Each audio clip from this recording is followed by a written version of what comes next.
Chapters 128 to 132. Chapter 128. The Pequod meets the Rachel. Next day a large ship, the Rachel, was descried, bearing directly down upon the Pequod, all her spars thickly clustering with men. At the time the Pequod was making good speed through the water, but as the broad-winged windward stranger shot nigh to her, the boastful sails all fell together as blank bladders that are burst, and all life fled from the smitten hull. "Bad news, she brings bad news," muttered the old Manxman; but ere her commander, who with trumpet to mouth stood up in his boat, ere he could hopefully hail, Ahab's voice was heard. "Hast seen the white whale?" "Aye, yesterday. Have ye seen a whale boat adrift?"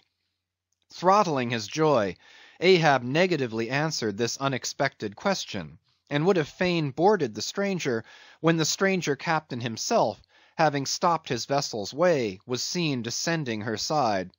A few keen pulls, and his boat hook soon clinched the Pequod's main chains, and he sprang to the deck.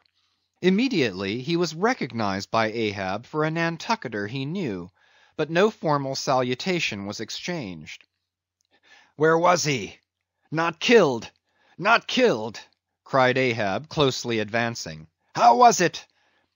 It seemed that somewhere late in the afternoon of the day previous, while three of the stranger's boats were engaged with a shoal of whales, which had led them some 4 or 5 miles from the ship, and while they were yet in swift chase to windward, the white hump and head of Moby Dick had suddenly loomed up out of the water, not very far to leeward, whereupon the fourth rigged boat, a reserved one, had been instantly lowered in chase.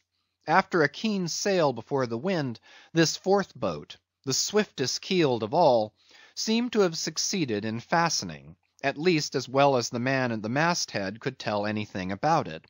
In the distance he saw the diminished dotted boat, and then a swift gleam of bubbling white water, and after that nothing more, whence it was concluded that the stricken whale must have indefinitely run away with his pursuers, as often happens. There was some apprehension, but no positive alarm as yet. The recall signals were placed in the riggings, darkness came on, and forced to pick up her 3 far to windward boats, ere going in quest of the fourth one in the precisely opposite direction, the ship had not only been necessitated to leave that boat to its fate till near midnight, but for the time to increase her distance from it. But the rest of her crew being at last safe aboard, she crowded all sail, stunsail on stunsail, after the missing boat, kindling a fire in her trypots for a beacon, and every other man aloft on the look out.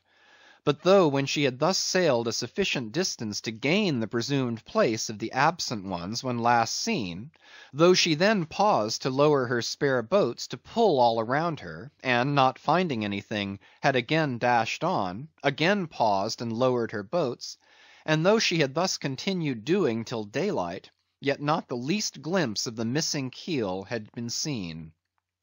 The story told, the stranger captain immediately went on to reveal his object in boarding the Pequod. He desired that ship to unite with his own in the search, by sailing over the sea some 4 or 5 miles apart on parallel lines, and so sweeping a double horizon as it were. "I will wager something now," whispered Stubb to Flask, "that some one in that missing boat wore off that captain's best coat. Mayhap his watch; he's so cursed anxious to get it back. Who ever heard of 2 pious whale ships cruising after one missing whale boat in the height of the whaling season?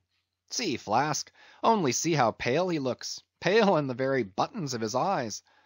Look, it wasn't the coat; it must have been the... My boy, my own boy is among them. For God's sake, I beg, I conjure," here exclaimed the stranger captain to Ahab, who thus far had but icily received his petition, "for 48 hours let me charter your ship. I will gladly pay for it, and roundly pay for it, if there be no other way.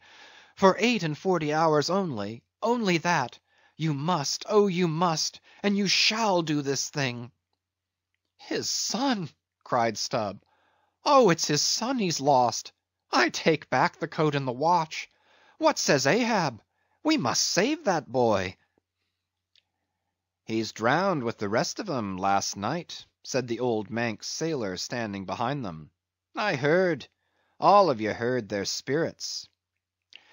Now, as it shortly turned out, what made this incident of the Rachel's the more melancholy was the circumstance that not only was one of the captain's sons among the number of the missing boat's crew, but among the number of the other boat's crews, and at the same time, but on the other hand, separated from the ship during the dark vicissitudes of the chase, there had been still another son, and that for a time the wretched father was plunged to the bottom of the cruellest perplexity, which was only solved for him by his chief mate's instinctively adopting the ordinary procedure of a whale ship in such emergencies; that is, when placed between jeopardized but divided boats, always to pick up the majority first. But the captain, for some unknown constitutional reason, had refrained from mentioning all this, and not till forced to it by Ahab's iciness did he allude to his one yet missing boy, a little lad but 12 years old, whose father, with the earnest but unmisgiving hardihood of a Nantucketer's paternal love, had thus early sought to initiate him in the perils and wonders of a vocation almost immemorially the destiny of all his race. Nor does it unfrequently occur that Nantucket captains will send a son of such tender age away from them for a protracted 3 or 4 years' voyage in some other ship than their own, so that their first knowledge of a whaleman's career shall be unenervated by any chance display of a father's natural but untimely partiality, or undue apprehensiveness and concern. Meantime, now the stranger was still beseeching his poor boon of Ahab, and Ahab still stood like an anvil, receiving every shock, but without the least quivering of his own. I will not go, said the stranger, till you say aye to me.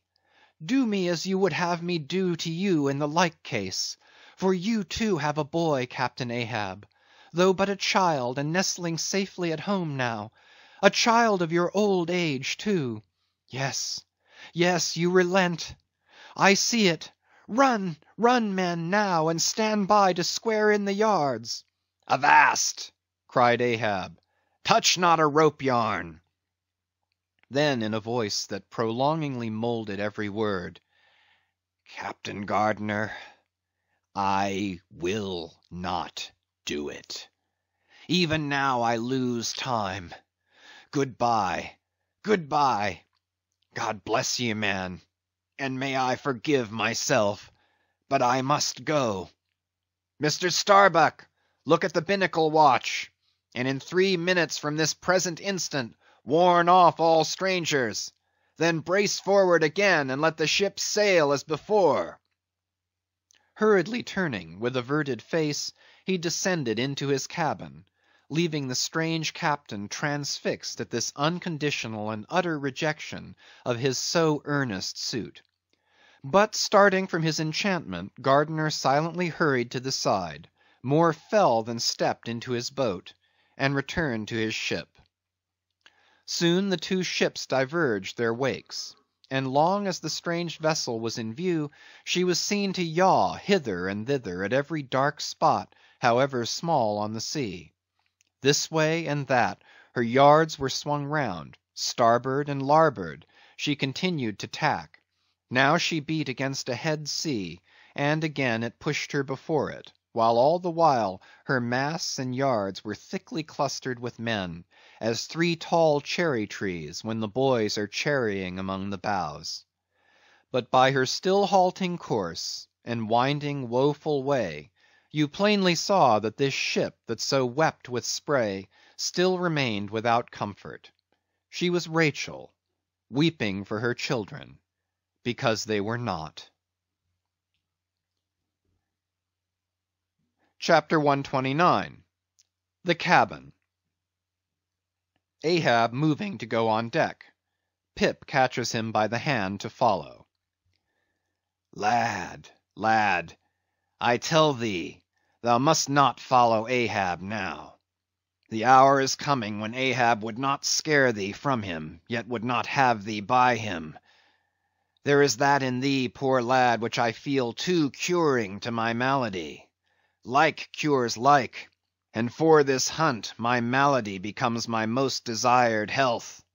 Do thou abide below here, where they shall serve thee as if thou wert the captain. Aye, lad, thou shalt sit here in my own screwed chair. Another screw to it thou must be. No, no, no. Ye have not a whole body, sir.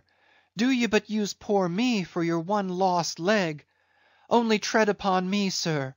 I ask no more, so I remain a part of ye. Oh, spite of million villains, this makes me a bigot in the fadeless fidelity of man. And a black, and crazy. But methinks like cures like applies to him too. He grows so sane again.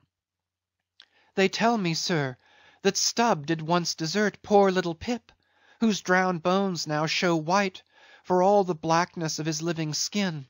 But I will never desert ye, sir, as Stubb did him. Sir, I must go with ye. If thou speakest thus to me much more, Ahab's purpose keels up in him. I tell thee no, it cannot be. Oh, good master, master, master. Weep so, and I will murder thee. Have a care, for Ahab too is mad. Listen, and thou wilt often hear my ivory foot upon the deck, and still know that I am there. And now I quit thee. Thy hand met. True art thou, lad, as the circumference to its centre. So God for ever bless thee, and if it come to that, God for ever save thee, let what will befall. Ahab goes. Pip steps one step forward. Here he this instant stood. I stand in his air, but I'm alone. Now were even poor Pip here I could endure it, but he's missing. Pip, Pip, ding dong ding, who's seen Pip? He must be up here, let's try the door. What? Neither lock, nor bolt, nor bar, and yet there's no opening it. It must be the spell. He told me to stay here, aye, and told me this screwed chair was mine. Here then, I'll seat me against the transom, in the ship's full middle, all her keel and her 3 masts before me. Here our old sailors say, in their black 74s great admirals sometimes sit at table and lord it over rows of captains and lieutenants. Huh, what's this? Epaulets, epaulets, the epaulets all come crowding. Pass round the decanters, glad to see ye, fill up, messieurs. What an odd feeling now, when a black boy's host to white men with gold lace upon their coats. Messieurs, have you seen one Pip? A little negro lad, 5 feet high, hang-dog look, and cowardly. Jumped from a whale-boat once. Seen him? No? Well then, fill up again, captains, and let's drink shame upon all cowards. I name no names. Shame upon them. Put one foot upon the table. Shame upon all cowards. Hist! Above there.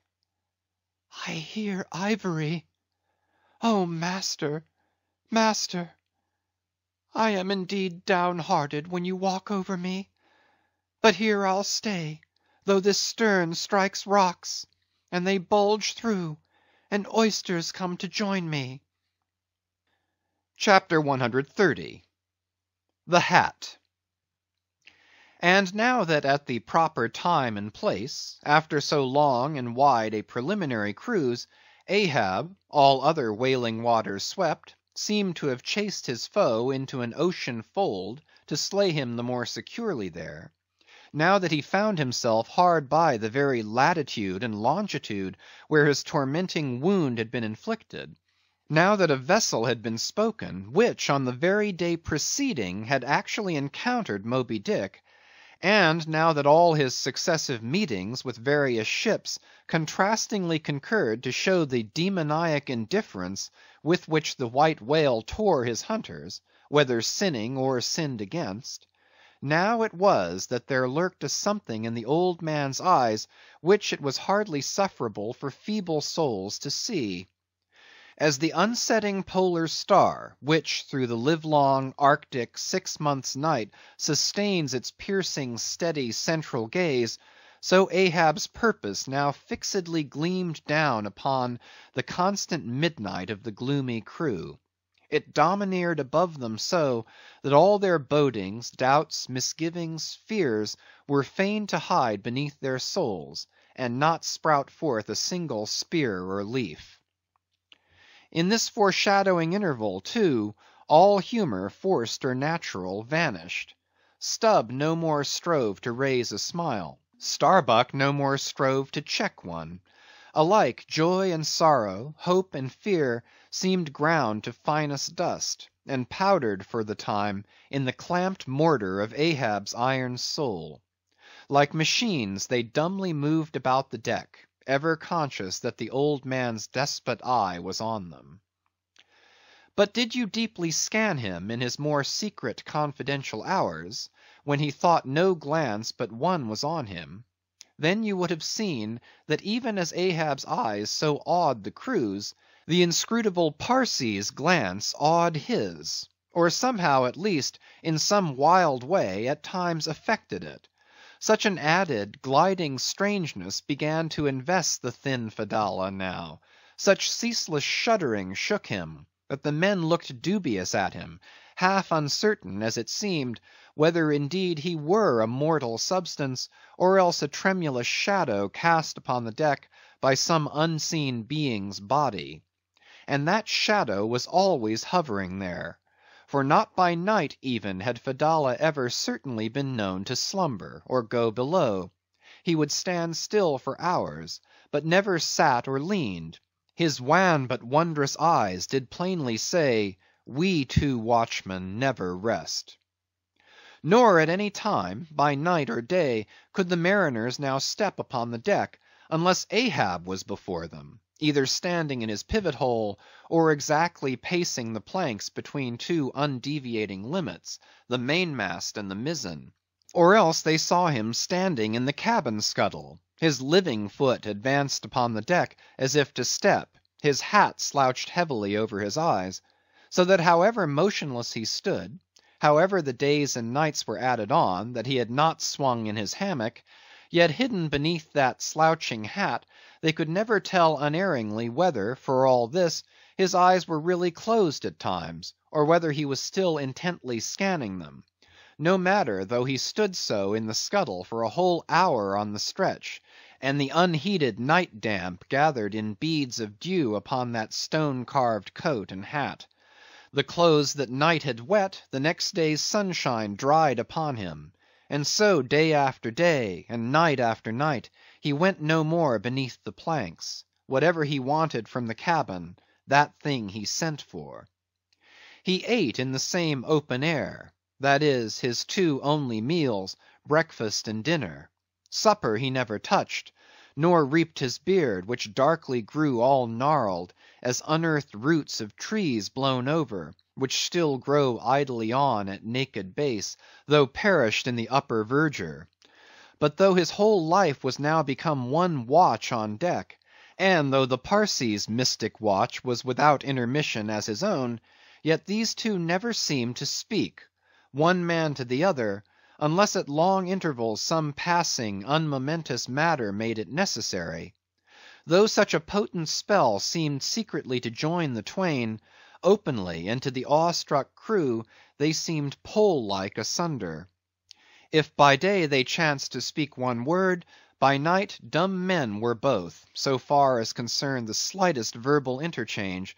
At times, for longest hours, without a single hail, they stood far parted in the starlight, Ahab in his scuttle, the Parsee by the mainmast, but still fixedly gazing upon each other, as if in the Parsee Ahab saw his forethrown shadow, in Ahab the Parsee his abandoned substance.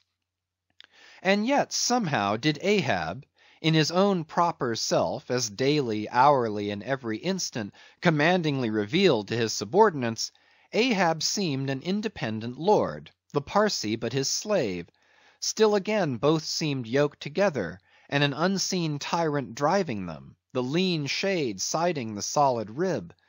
For be this Parsee what he may, all rib and keel was solid Ahab. At the first faintest glimmering of the dawn, his iron voice was heard from aft, "Man the mast heads!" and all through the day, till after sunset and after twilight, the same voice every hour, at the striking of the helmsman's bell, was heard, "What d'ye see? Sharp! Sharp!" But when 3 or 4 days had slided by after meeting the children-seeking Rachel, and no spout had yet been seen, the monomaniac old man seemed distrustful of his crew's fidelity. At least of nearly all except the pagan harpooneers. He seemed to doubt, even, whether Stubb and Flask might not willingly overlook the sight he sought. But if these suspicions were really his, he sagaciously refrained from verbally expressing them, however his actions might seem to hint them. "I will have first sight of the whale myself," he said. "Aye, Ahab must have the doubloon."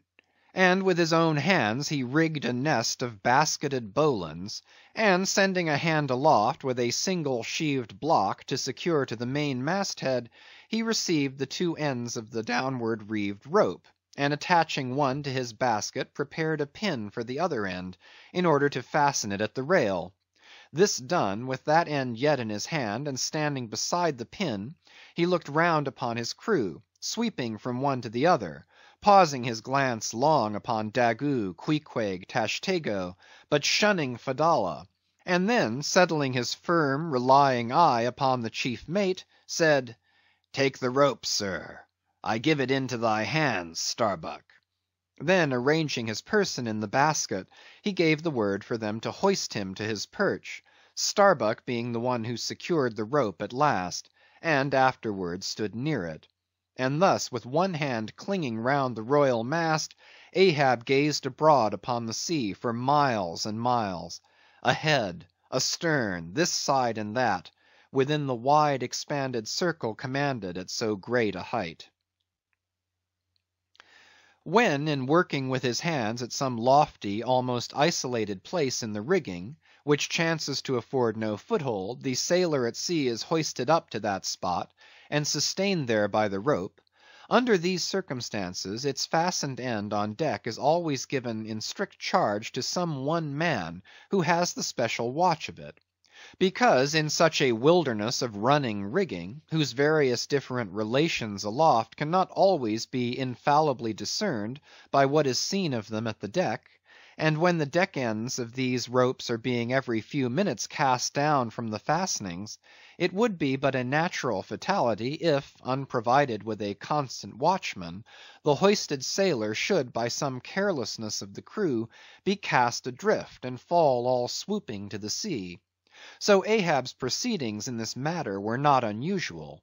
The only strange thing about them seemed to be, that Starbuck, almost the one only man who had ever ventured to oppose him with anything in the slightest degree approaching to decision, one of those, too, whose faithfulness on the lookout he had seemed to doubt somewhat, it was strange that this was the very man he should select for his watchman, freely giving his whole life into such an otherwise distrusted person's hands. Now the first time Ahab was perched aloft, ere he had been there 10 minutes, one of those red-billed savage sea hawks which so often fly incommodiously close round the manned mastheads of whalemen in these latitudes, one of those birds came wheeling and screaming round his head in a maze of untrackably swift circlings. Then it darted 1,000 feet straight up into the air, then spiralized downwards, and went eddying again round his head.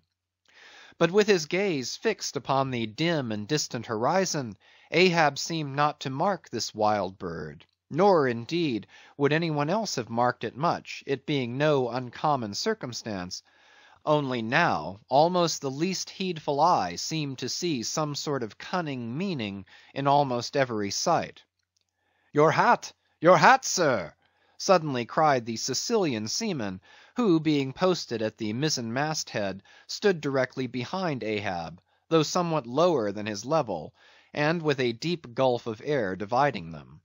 But already the sable wing was before the old man's eyes, the long hooked bill at his head; with a scream the black hawk darted away with his prize.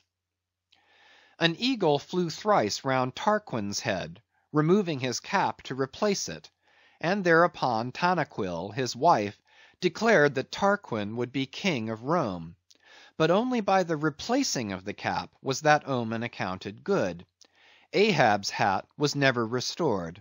The wild hawk flew on and on with it, far in advance of the prow, and at last disappeared, while from the point of that disappearance a minute black spot was dimly discerned falling from that vast height into the sea. CHAPTER 131. The Pequod Meets the Delight. The intense Pequod sailed on; the rolling waves and days went by; the life buoy coffin still lightly swung; and another ship, most miserably misnamed the Delight, was descried. As she drew nigh, all eyes were fixed upon her broad beams, called sheers, which in some whaling ships cross the quarter deck at the height of 8 or 9 feet, serving to carry the spare, unrigged, or disabled boats. Upon the stranger's sheers were beheld the shattered white ribs and some few splintered planks of what had once been a whale boat; but you now saw through this wreck, as plainly as you see through the peeled, half unhinged, and bleaching skeleton of a horse. "Hast seen the white whale?" "Look!" replied the hollow-cheeked captain from his taffrail, and with his trumpet he pointed to the wreck. "Hast killed him?" "The harpoon is not yet forged that will ever do that," answered the other, sadly glancing upon a rounded hammock on the deck, whose gathered sides some noiseless sailors were busy in sewing together. "Not forged!" and snatching Perth's levelled iron from the crotch, Ahab held it out, exclaiming, "Look ye, Nantucketer! Here in this hand I hold his death. Tempered in blood, and tempered by lightning are these barbs; and I swear to temper them triply in that hot place behind the fin, where the white whale most feels his accursed life."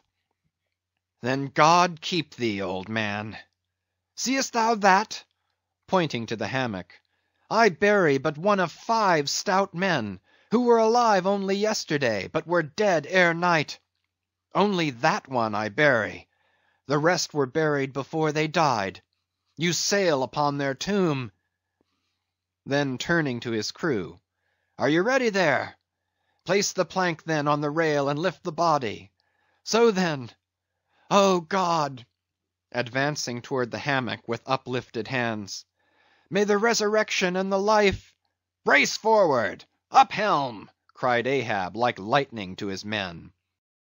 But the suddenly started Pequod was not quick enough to escape the sound of the splash that the corpse soon made as it struck the sea; not so quick, indeed, but that some of the flying bubbles might have sprinkled her hull with their ghostly baptism.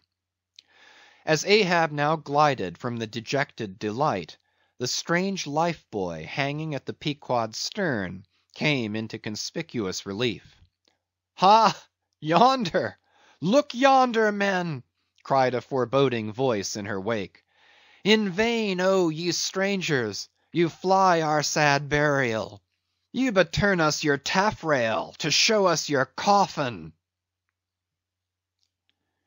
CHAPTER 132. The Symphony. It was a clear, steel-blue day. The firmaments of air and sea were hardly separable in that all-pervading azure. Only the pensive air was transparently pure and soft, with a woman's look, and the robust and man-like sea heaved with long, strong, lingering swells, as Samson's chest in his sleep. Hither and thither, on high, glided the snow-white wings of small, unspeckled birds. These were the gentle thoughts of the feminine air; but to and fro in the deeps, far down in the bottomless blue, rushed mighty leviathans, sword fish, and sharks, and these were the strong, troubled, murderous thinkings of the masculine sea. But though thus contrasting within, the contrast was only in shades and shadows without. Those two seemed one. It was only the sex, as it were, that distinguished them.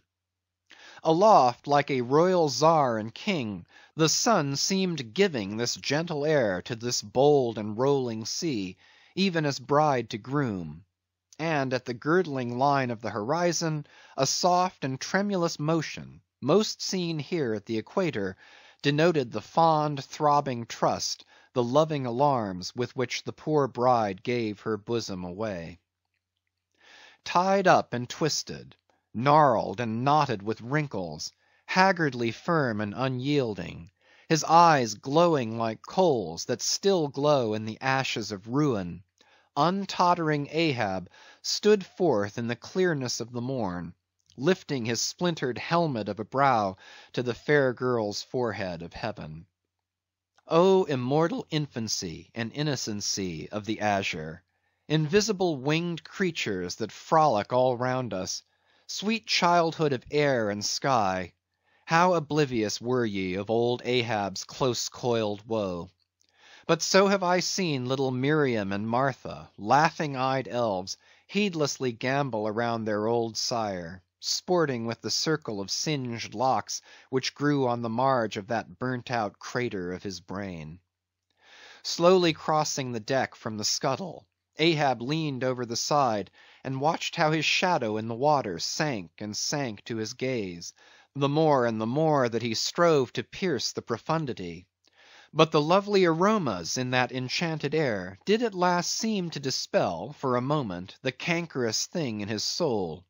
That glad, happy air, that winsome sky, did at last stroke and caress him. The stepmother world, so long cruel, forbidding, now threw affectionate arms round his stubborn neck, and did seem to joyously sob over him, as if over one that however wilful and erring, she could yet find it in her heart to save and to bless. From beneath his slouched hat Ahab dropped a tear into the sea. Nor did all the Pacific contain such wealth as that one wee drop. Starbuck saw the old man, saw him, how he heavily leaned over the side, and he seemed to hear in his own true heart the measureless sobbing that stole out of the center of the serenity around. Careful not to touch him, or be noticed by him, he yet drew near to him, and stood there. Ahab turned. Starbuck. Sir.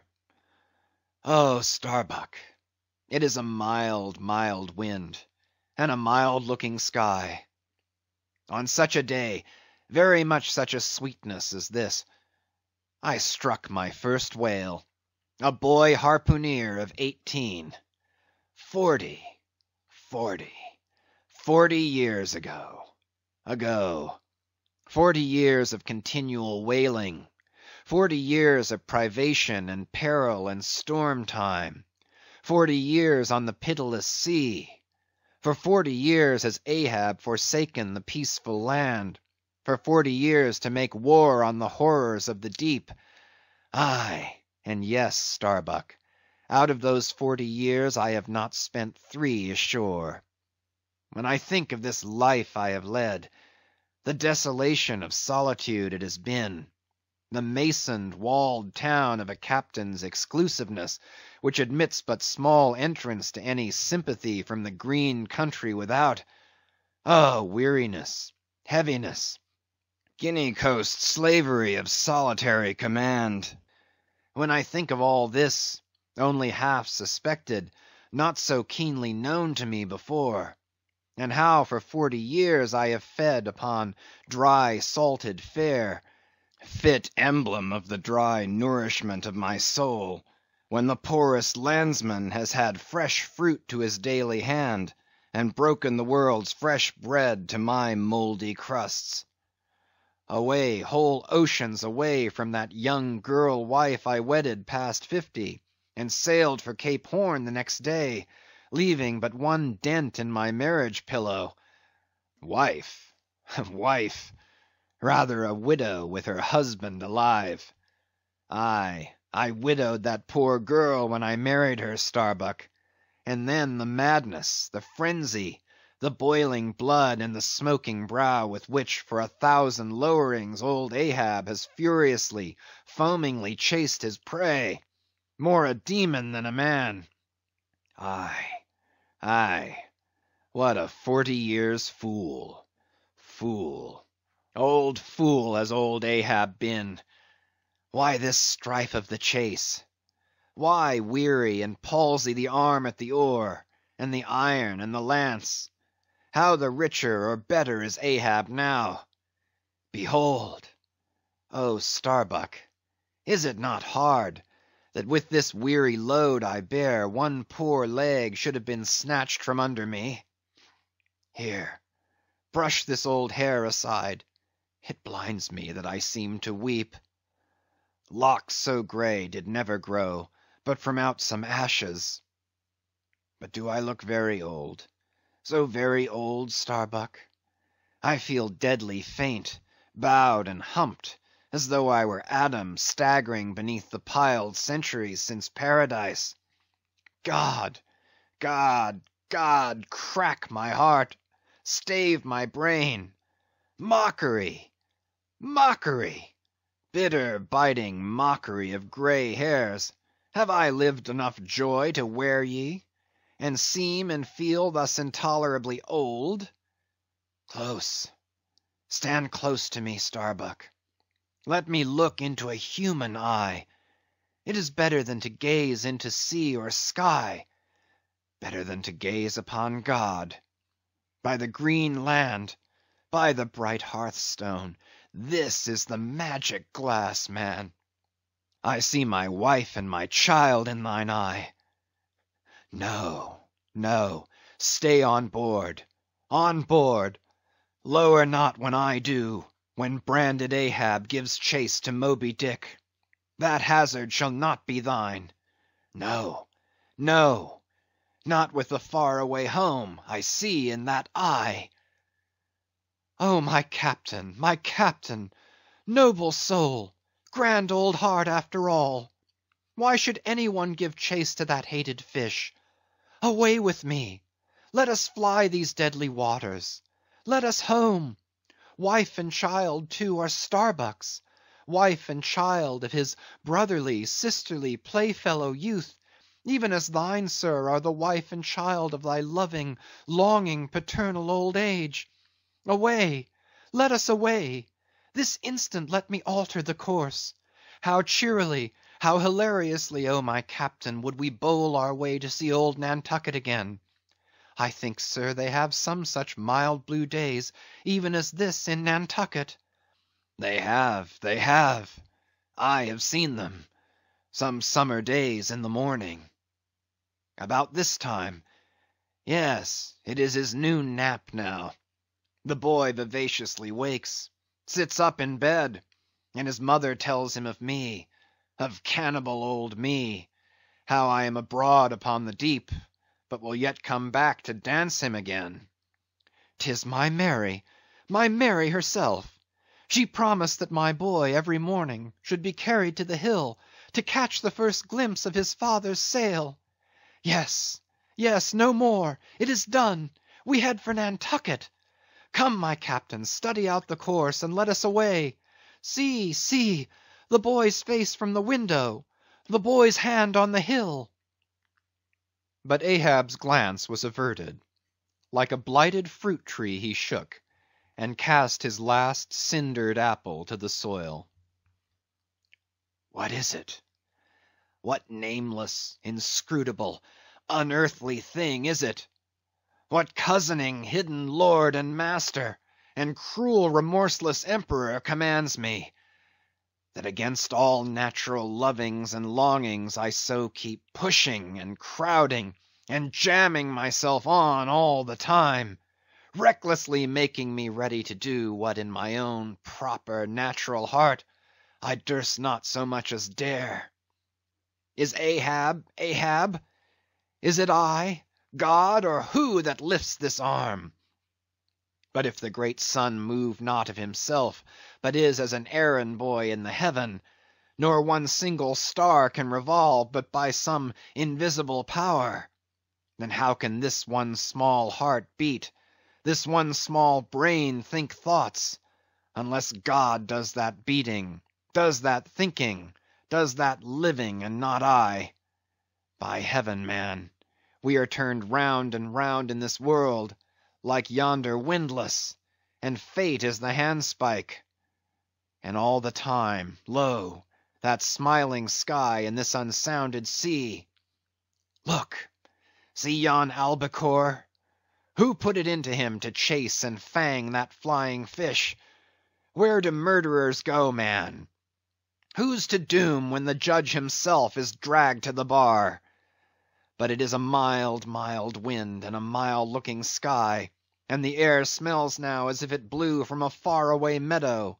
They have been making hay somewhere under the slopes of the Andes, Starbuck, and the mowers are sleeping among the new mown hay. Sleeping! Aye, toil we how we may, we all sleep at last on the field. Sleep, aye, and rust amid greenness, as last year's scythes flung down and left in the half-cut swaths. Starbuck!